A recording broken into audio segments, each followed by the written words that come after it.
नमस्कार साथियों, आपका स्वागत है बाल विकास के चैनल पर। और आज टॉपिक है ग्रामीण अधिवासियों की समस्याएं। पिछली वीडियो में हमने पढ़ा था ग्रामीण अधिवासियों के प्रकार, उनके प्रतिरूप। अगर अभी तक आपने वो वीडियो नहीं देखी है तो आप अभी जाकर वो वीडियो देख लीजिए। चलिए करते हैं स्टार्ट आज की वीडियो। ग्रामीण अधिवासियों की समस्याएं। ग्रामीण अधिवासियों की समस्याएं, जैसा कि आप जानते हैं या आप लोग भी कभी ना कभी गांव में गए होंगे, तो आपने सबसे ज्यादा वहां की समस्या क्या देखी होगी? सबसे ज्यादा समस्या वहां जो आती है वो समस्या है परिवहन की। नंबर 1 परिवहन की समस्या है। परिवहन की समस्या।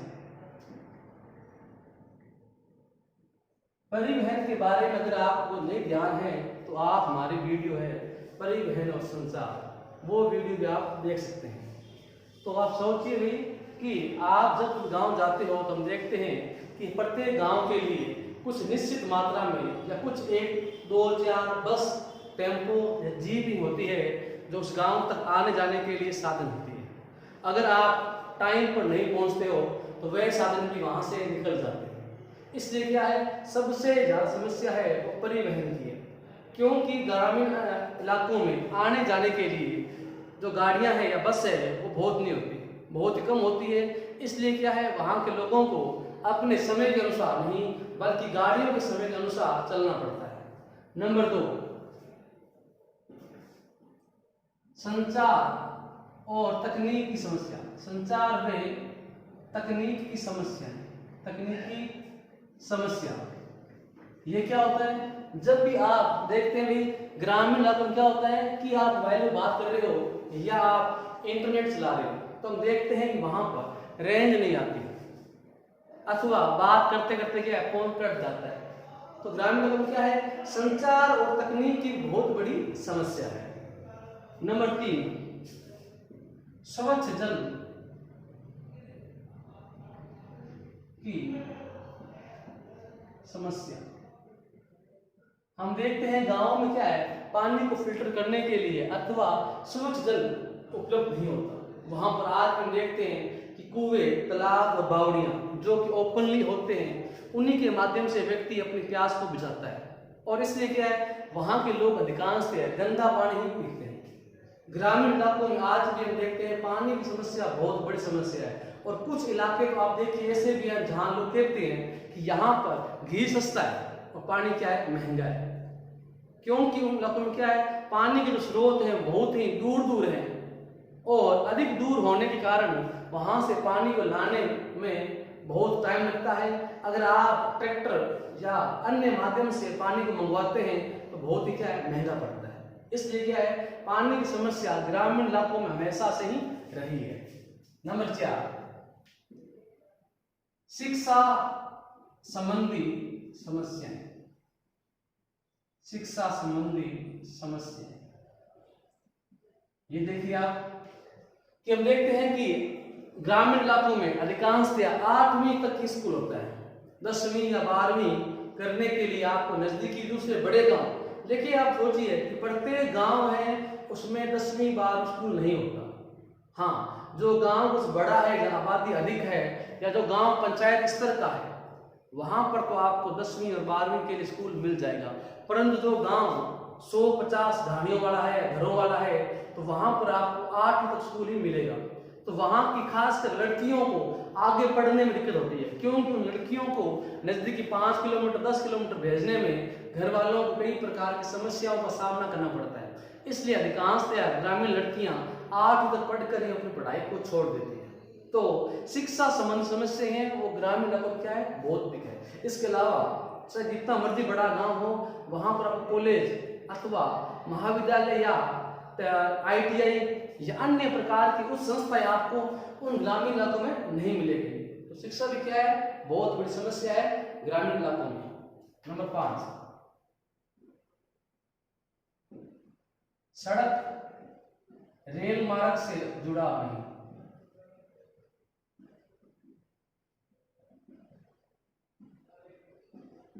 आज भी आप देखिए कि अधिकांश गांव है वो रोड से जुड़ चुके हैं, परंतु अभी भी ऐसे ग्रामीण घर हैं या कुछ ढाणियां ऐसी भी है जहाँ के लोगों को आज भी पैदल ही कई किलोमीटर की यात्राएं करनी पड़ती है। हम देखते हैं कि ग्रामीण इलाकों में रेलवे सुविधा तो नाम मात्र भी नहीं है।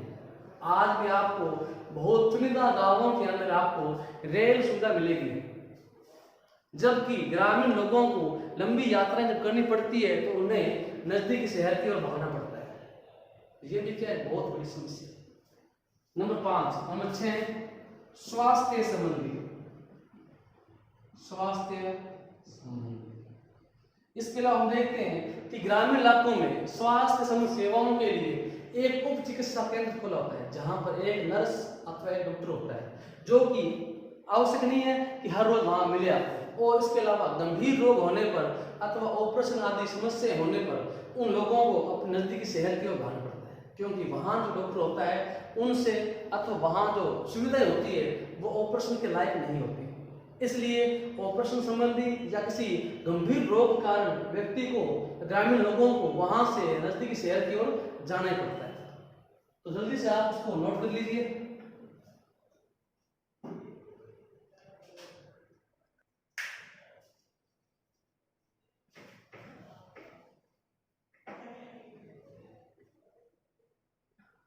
अब करते हैं बात नगरीय अधिवास के बारे में। नगरीय अधिवास, आपको पता है जब औद्योगिक क्रांति हुई थी उसके पश्चात शहरों का निर्माण होना आरंभ हो गया था और बड़े बड़े शहरों का निर्माण हो गया था। देखिए आप कि जब क्रांति हुई थी उस समय तो क्या हुआ, शहरों की जनसंख्या बढ़ने लग गई थी। तो शहरी अधिवास की बात करते हैं विशेषताओं की। नगरीय अधिवास की विशेषताएं, नगरीय अधिवास की विशेषताएं। नंबर 1, देखिए जो आपने समस्याएं की थी ग्रामीण वाले में, उन्हीं समस्याओं को यहाँ पर सुधार दीजिए या उनको बढ़िया बना दीजिए तो वो यहाँ की विशेषताएं हो जाएगी। नंबर 1, स्वास्थ्य सेवाएं।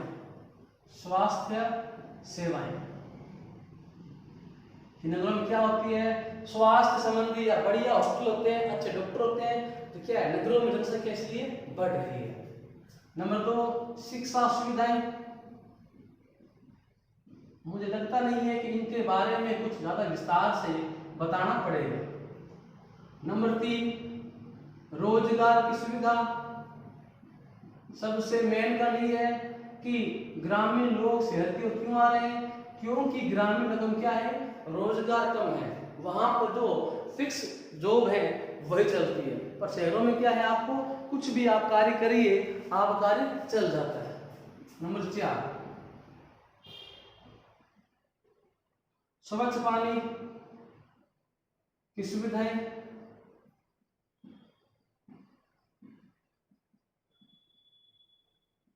संचार व तकनीक की सुविधाएं।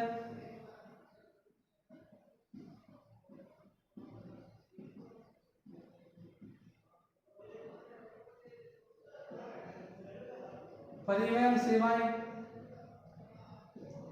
इस प्रकार से आप नगरीय जो बातें हैं उनको आप जितना मर्जी आप बढ़ा चढ़ाकर बता सकते हैं। बिजली व ऊर्जा संबंधी सुविधा।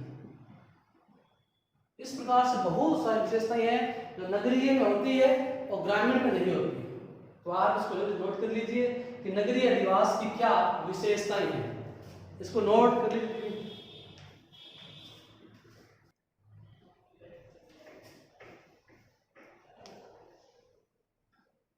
नेक्स्ट पॉइंट है नगरीय अधिवासों का वर्गीकरण।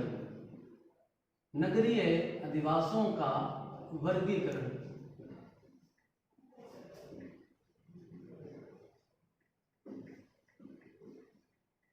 नंबर 1, प्रशासन के आधार पर कि आप नगरों को अलग अलग लेवल पर बांट सकते हैं। कैसे, हम देखते हैं जो नगर अधिक बड़ा होता है उससे आप संभाग, उससे जो होता है छोटा सा जिला, फिर तहसील, उप तहसील, नगर पालिका, आदि स्तर पर हम नगर का विभाजन कर सकते हैं, क्योंकि ये प्रशासनिक सुविधाओं के आधार पर ये विभाजन किया जाता है। नंबर 2, जनसंख्या। इसके अलावा हम नगरों को जनसंख्या के आधार पर भी बांट सकते हैं, महानगर, बृहत सन नगर इत्यादि। इन नगरों के बारे में अपनी चर्चा करेंगे आगे जब टॉपिक आएगा विस्तार से। इसके अलावा व्यवसाय। नगरों के अंदर आप जानते हैं कि 50% से अधिक आबादी प्राथमिक कार्यों में संलग्न नहीं होती, अर्थात वहां द्वितीयक, तृतीयक, चतुर्थ और पंचम प्रकार के व्यवसाय किए जाते हैं। तो यहाँ पर ये व्यवसाय के आधार पर नगर को बांट सकते हैं। नंबर 4, अन्य। इसके अलावा अन्य कई प्रकार की सुविधाएं हैं, उसके आधार पर भी आप नगरों को विभाजित कर सकते हैं, स्वास्थ्य संबंधी, शिक्षा संबंधी इत्यादि। इनके आधार पर आप क्या नगरों का विभाजन कर सकते हैं। तो ये था नगरों का विभाजन, कई प्रकार के, कई आधारों के आधार पर नगरों का वर्गीकरण। चलिए बढ़ते आगे।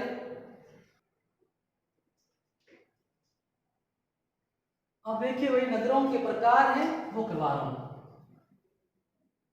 नगरों के प्रकार, पहला है नगर। नगर में क्या होता है? जनसंख्या 1 लाख से अधिक किंतु 10 लाख से कम हो तो उसे हम क्या बोलेंगे? नगर बोलेंगे। इसमें आप गंगानगर, बीकानेर, नागौर आदि शहरों को शामिल कर सकते हैं। नंबर 2, महानगर। यहां 10 लाख से अधिक किंतु 50 लाख से कम। इसमें आप बड़े बड़े शहर चंडीगढ़, जयपुर इत्यादि शहरों को शामिल कर सकते हैं। तीसरा है बृहत नगर। यहां जनसंख्या क्या होनी चाहिए? 50 लाख से अधिक। इसमें आप दिल्ली, मुंबई, कोलकाता आदि शहरों को शामिल कर सकते हैं। ये भैया यहां पर समझ रहे हैं जनसंख्या लिखा है, जनसंख्या। ध्यान रखना भाई, बृहत नगर का नाम या इस शब्द का उपयोग सबसे पहले गोटमैन द्वारा किया गया था। गोटमैन द्वारा सबसे पहले इस शब्द का प्रयोग किया गया। गोटमैन द्वारा सबसे पहले इस शब्द का प्रयोग किया गया था।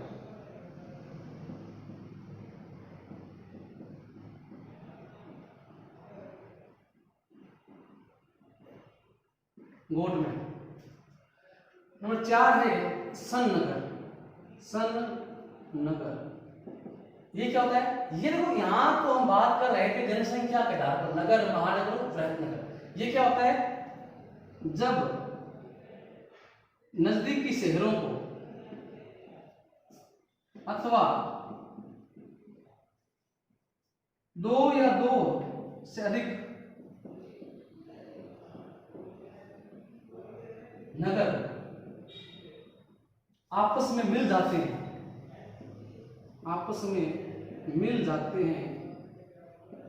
इसे क्या बोलते हैं? सन नगर बोलते हैं। और इस शब्द का प्रयोग सबसे पहले गिडीज द्वारा किया गया था। गिडीज द्वारा सर्वप्रथम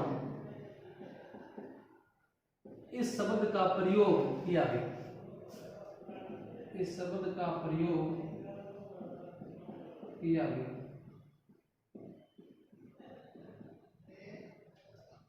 देखिए भाई, ये 4 प्रकार नगर हैं: नगर, महानगर, बृहत नगर और सन नगर।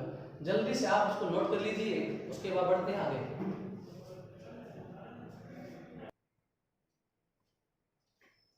अगर आपने नोट नहीं किया है तो आप वीडियो को रोक कर भी आप इसको नोट कर सकते हैं। नेक्स्ट टॉपिक है नगरीय आबादी की समस्या। नगरीय बस्तियों की समस्या है।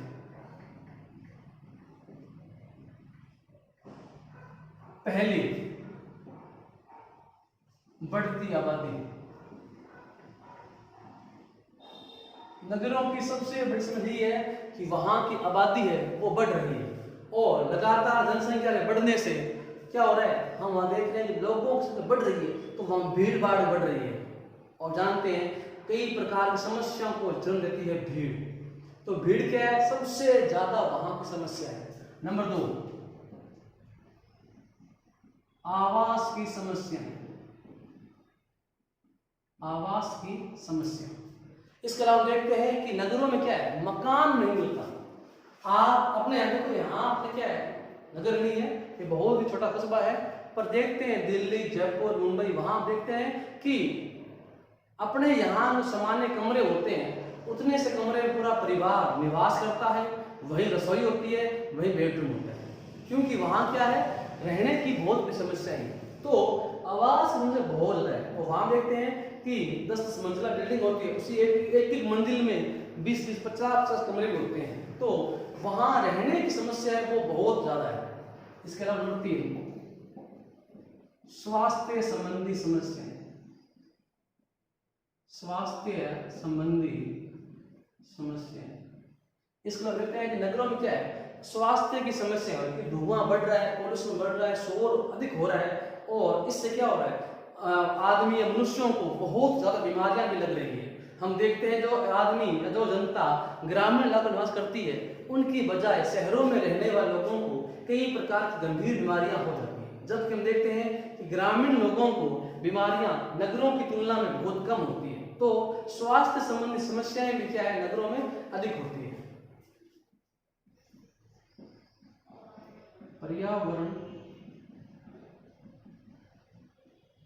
संबंधी समस्या हम देखते हैं। इसके अलावा नगरों का जो कल्चर होता है, जो माहौल होता है, जो वातावरण होता है, वो क्या है, बहुत अधिक दूषित हो जाता है। वहां पर में सांस लेना भी क्या है, मुश्किल होता है। हम देखते हैं कि हर साल अक्टूबर के आसपास कि दिल्ली में क्या होता है, धुआं इतना ज्यादा बढ़ जाता है कि वहां के लोगों को सांस लेने में क्या है, दिक्कत हो जाती है।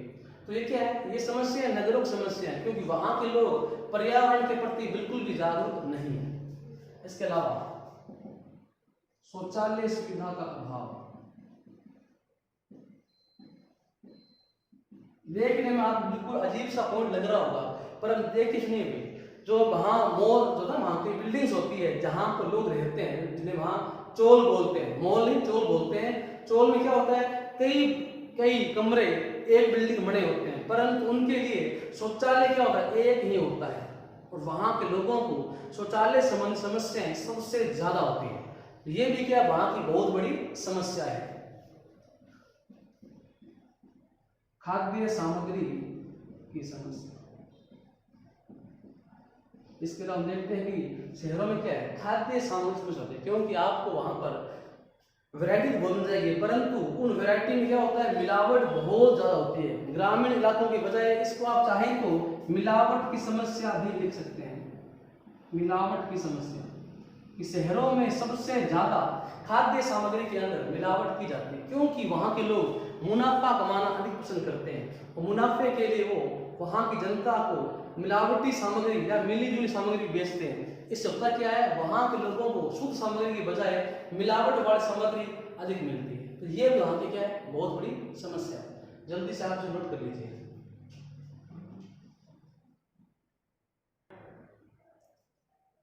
चलिए बढ़ते आगे। नेक्स्ट पॉइंट है कच्ची बस्तियां। कच्ची बस्तियां, कच्ची बस्तियां, ये बस्तियां क्या होती है, ऐसी बस्तियां जो ऊबड़ खाबड़ या शहरों के आसपास जो खाली जमीन होती है, रेलवे ट्रैक के आसपास, सड़कों के आसपास, या ऐसी जमीन जो उपयोगी नहीं है, वहां पर क्या है, गरीब लोग क्या करते हैं, वहां पर अपनी झुग्गी झोंपड़ी या कच्चा सा मकान बना लेते हैं।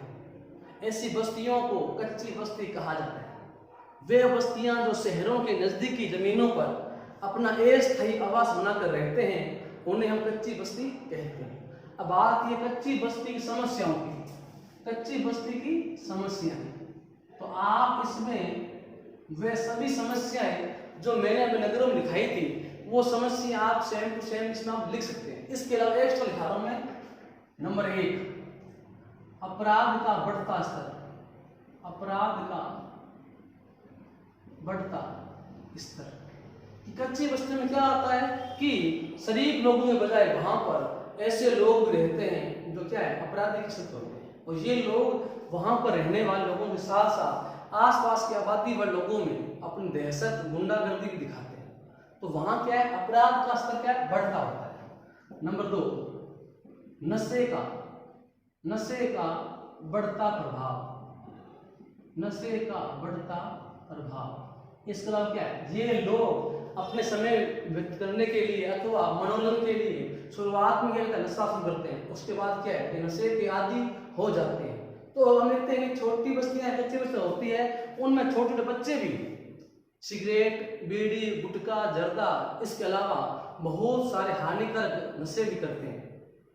तो इनमें क्या है नशे का जो प्रभाव है वो यहाँ की युवा पीढ़ी में क्या है अधिक मिलता है। नंबर 3, शिक्षा के प्रति जागरूक नहीं, शिक्षा के प्रति जागरूक नहीं।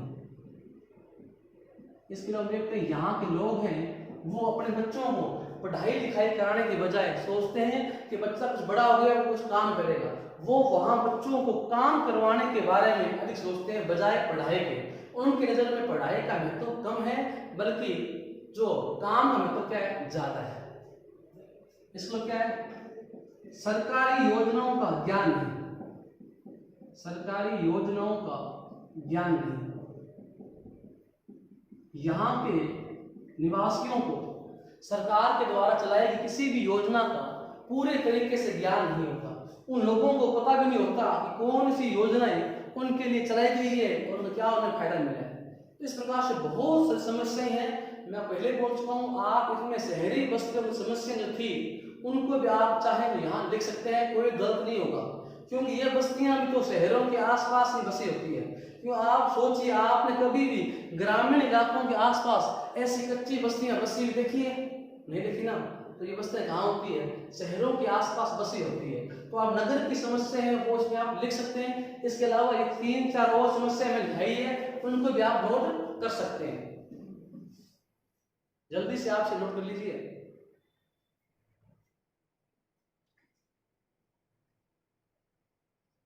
समस्याओं का समाधान।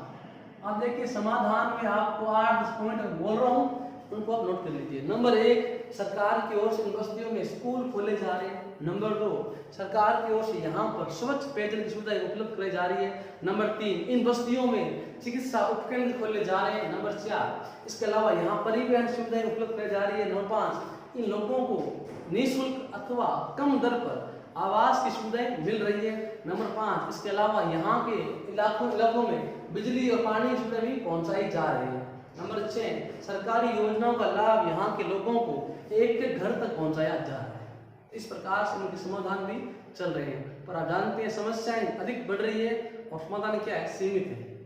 चलिए करते हैं स्टार्ट। एक और टॉपिक, धारावी बस्ती। धारावी बस्ती, पहले इस बस्ती के बारे में जो खास बातें हैं वो कर लेते हैं। कहां पर है बस्ती? ये बस्ती है मुंबई के अंदर। मुंबई कहां पर है? महाराष्ट्र। एशिया की सबसे बड़ी बस्ती, एशिया की सबसे बड़ी बस्ती है ये।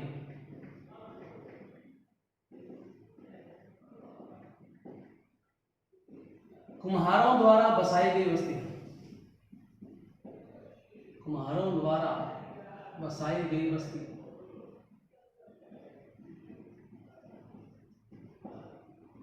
नेक्स्ट इसमें क्या है? यहां पर 90 फुट रोड है, 90 फुट रोड है। ये रोड क्या है? नाम के 90 फुट 90 फुट, पर वास्तव में ये रोड अब 45 फुट भी नहीं रही है। कारण क्या है? यहाँ के लोगों ने सड़क पर इतना अधिक अतिक्रमण कर लिया है कि रोड सिमट कर कुछ ही फुट या 30-40 फुट रह गई है। कभी रोड कितनी थी? 90 फुट थी, अब क्या कुछ ही फुट रह गई है। इसके अलावा यह बस्ती 12 बस्तियों को मिलाकर बनाई गई है, 12 बस्तियों से मिलकर बनी है, मिलकर बनी।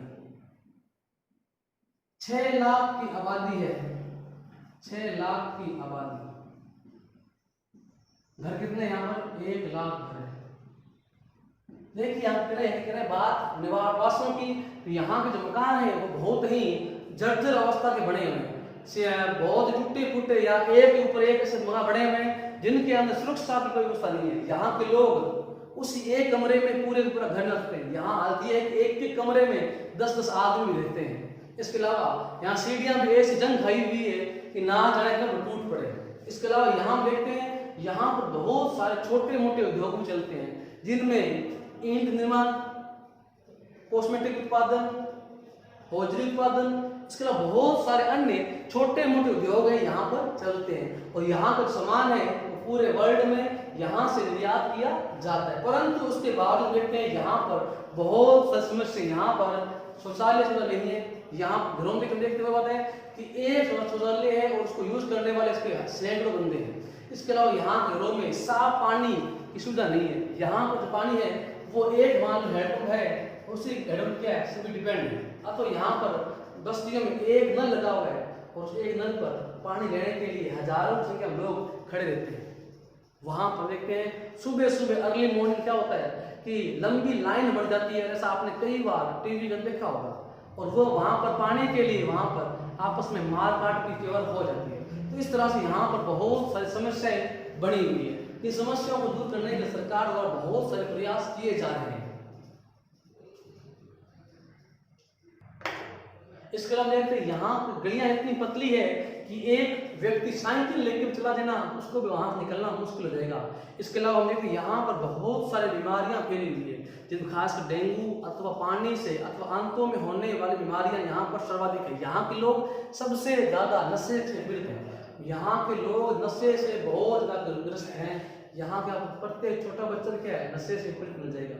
इसके अलावा देखते हैं एक व्यवसायी है मुकेश मेहता, उनके द्वारा इस बस्ती को दोबारा से बसाने की योजना बनाई गई थी ताकि यहाँ के लोगों को कच्ची बस्ती को हटाकर उनके लिए पक्के मकान दिए जा सके। इसके अलावा सरकार द्वारा भी यहाँ के लोगों को दोबारा से पक्के मकान देने की योजनाएं हर चुनाव में की जाती है, परंतु चुनाव के पश्चात यहाँ की सरकार इस वादे को भूल जाती है। तो लगता है कि आने वाले समय में इस बस्ती की समस्याओं का समाधान हो पाएगा, शायद हो भी। तो यही के साथ ये वीडियो का एंड होती है। इसके साथ ये पार्ट भी लेसन नंबर 6 है। ये पार्ट ये आज इसी वीडियो के साथ क्या है कंप्लीट भी हो रहा है। इस पार्ट को हमने 2 वीडियो के माध्यम से देखा था। अगर आपने अभी तक पहली वीडियो नहीं देखी है तो उसका आपको लिंक आपको स्क्रीन पर दिखाई दे रहा होगा। तो यहाँ से भी आप वो लिंक पर क्लिक करके वो वीडियो देख सकते हैं। अगर आपको वीडियो पसंद आई तो लाइक कीजिए, शेयर कीजिए, कमेंट कीजिए। और अब तक आपने चैनल को सब्सक्राइब नहीं किया है तो आपको